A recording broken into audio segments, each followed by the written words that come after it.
Welcome back to Vancouver. Last night we saw exactly why women's figure skating is the Winter Games' most popular event. Raw emotion, record scores, and a historic jump.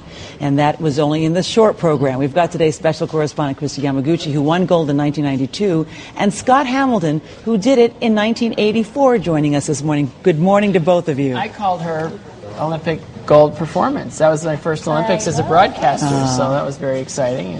And you called the event last night, and you were also in the Coliseum. In fact, you were blogging last night. Describe the feeling in the Coliseum last night. I mean, it was electric.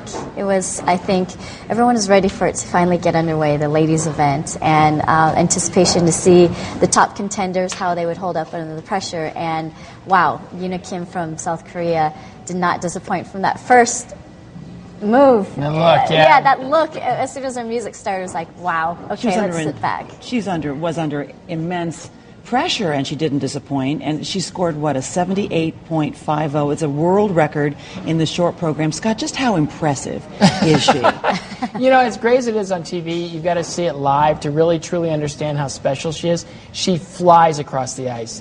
There is absolutely no hesitation when she goes into these jumps, and they cover so much ice. You know, when you look at her compared to like a Mao Asada, Mao's brilliant, but much slower, much smaller, and doesn't have that same kind of up into the third level impact that Yuna has. And Yuna did everything she does in skating, everything is perfect. And it's kind of, how did this happen? I mean, there's no tradition of women's figure skating in Korea. They've had really good skaters in the past, but nothing like this. And so she doesn't need a triple axel, as Mao Asada has. Well, ironically, her combination, the triple toe combination, actually garners more points than Mao's triple axel double toe combination. So, you know, interesting analogy there, but she does have, like Scott says, other qualities that are beyond the other skaters. The speed, the power, and, you know, just the overall presence, I think, on the ice is so commanding. Which is not to say that Mao Asada is a shirker. I mean, my goodness, what a beautiful skater. She's from Japan,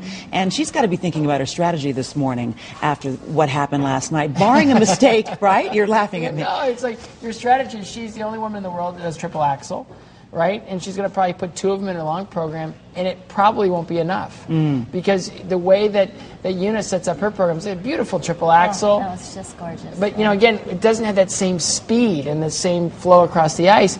It's amazing skating, but when you put them side by side and you compare them, you know, Mao's got to be thinking, there's nothing I can do. I just gave her everything I had in the short program. She skated right after me, directly after me. She heard my scores. She knew they were great.